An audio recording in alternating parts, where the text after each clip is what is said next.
All boiling down to tomorrow. What would it mean to the economy if Senator Barack Obama becomes our next president? Peter Schiff, president of Euro Pacific Capital, here and not pulling any punches. Peter, good morning. Thanks for being with us. Thanks for having me. First of all, do you draw a distinction between Obama getting elected president and Obama getting elected president along with a much stronger majority for the Democrats in the Congress? Does that make any difference to you? Well, I think if we have stronger Democratic control in Congress, which certainly looks likely, I think that's going to make matters worse, because not only does it make it easier for Obama to get his agenda through, but it also makes it easier for the Congress to get their stuff through. You know, there's no checks and balances whatsoever. So I sense that you would not be happy with Obamonomics.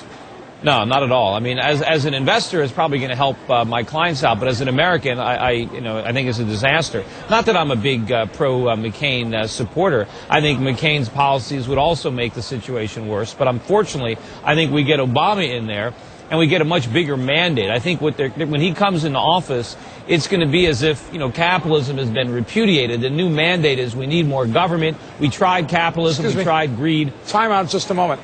Hasn't capitalism already been buried by Bush, Paulson, and Bernanke?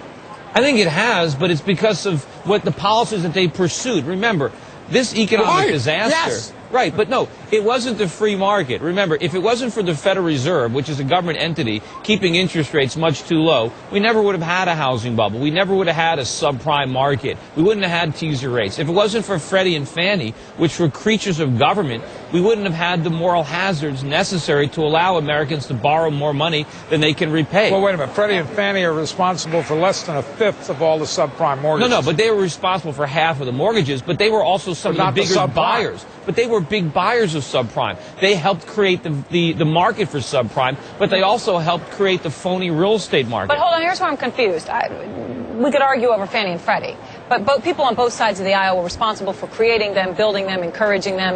There's plenty of blame to go around. But you're talking about Obamonomics being bad. You're talking about misguided attempt to control inflation through price controls.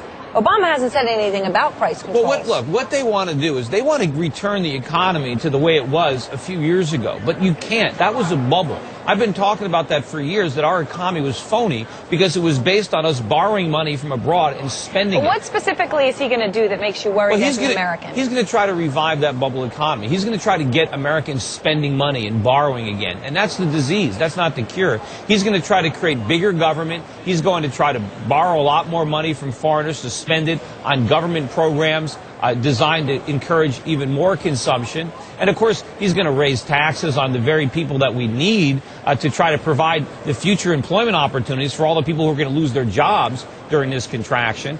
And, when we have higher taxes on the people who are going to create jobs, we're actually going to end up getting less tax revenues. We're going to have a bigger government deficit. We could be looking at $1 to $2 trillion deficits during the Obama presidency. And how's that different than McCain, who also wants to get banks lending again? I'm just confused here as to how this is specific I'm not in to favor of Obama. McCain at all. Look, McCain's all wrong. So it's not... Right, remember, I supported Ron Paul. I mean, he was the only guy that was actually saying anything that was truly different. Okay. But the problem is going to be, he's going to come in, Obama, like for a New Deal. Like this is the 1930s and he's Roosevelt. The problem is we're already broke from the old New Deal. We can't afford the new one that we're going to get now. And this is going to be a much, much bigger government. I think the only positive that could come out of this whole fiasco is that the economy is going to be in such lousy shape 5 years from now. This recession is going to be so much worse at the end of his first term that maybe he won't have a second. And maybe we'll actually have an opportunity to elect somebody who will actually bring the reforms that we need, which is a dramatic reduction in the size of government. We need to abolish government agencies and programs. We need dramatic cuts in entitlement spending. We need to allow the market, the free market to function. Entitlement stuff. You're talking about something that is politically unacceptable to most people in this country. If we don't cut entitlement spending, the entitlements are going to be worthless because the crisis that we are now setting up... moving up the retirement age. But we're setting up a collapse in our currency. When the dollar collapses, they're worried about... Look, what are the problems? Mark, they're worried about people going to the bank and not having money there. What I'm worried about is people going to the bank, taking out their money, but they can't buy anything. I'm not saying you're wrong, Peter. I'm not. I think much of what you say has some truth to it.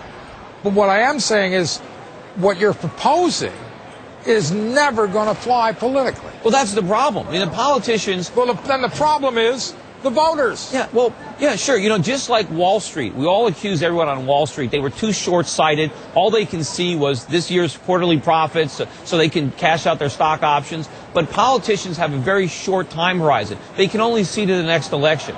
And all they care about is, here's a huge problem. How can we prevent it from blowing up before an election? And everything they do is making it worse. All the stimulus packages, all the bailouts that have passed thus far are making the underlying problem worse and setting up a much bigger disaster. What we need is some politicians that actually can care about the country and that can put their country's needs above their own political ambition. They wouldn't get elected. Well, you know what? That's the problem. And that's the problem with democracy. I mean, that's why we're supposed to be a republic. Well, but that's a whole different debate. You want a monarchy? I'd like a republic. I'd like what our founding fathers intended. But, you know, that's... What about, you know, an autocracy? That works some places around the world.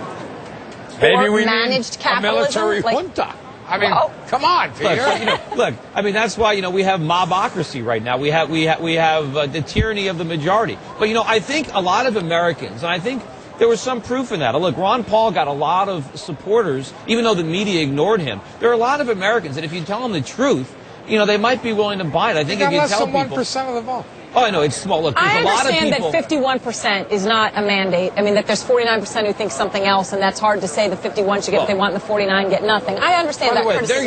They're going to ride in like it is a mandate. I just want to make something clear. You've now ventured into territory where I don't think what you're saying makes much sense. Well, okay? Well, you're saying there's no hope. You're saying our country is totally doomed. I'm not saying that. Because there is a major, major crisis coming. This is only the beginning, right? This credit collapse, you know, this is not the problem. The problem was that we borrowed trillions of dollars that we can't pay back. These are the consequences of the problem. But this problem has been building up over a generation. So what do you buy? Gold?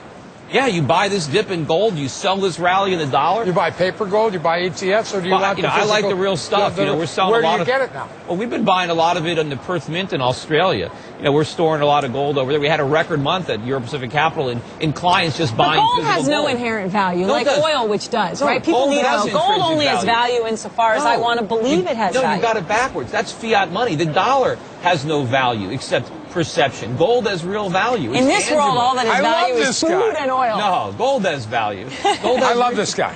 This is a fun He's provocative, if nothing else. Yes, you are. I disagree with you, but I love talking to you because sometimes it makes sense. Fun. Peter, thank you very much, sir. Thank you. Peter Schiff. And it's your money, your vote tomorrow night, right here on CNBC. PBN, for news that affects America. Join us on our live show at pushbacknow.com.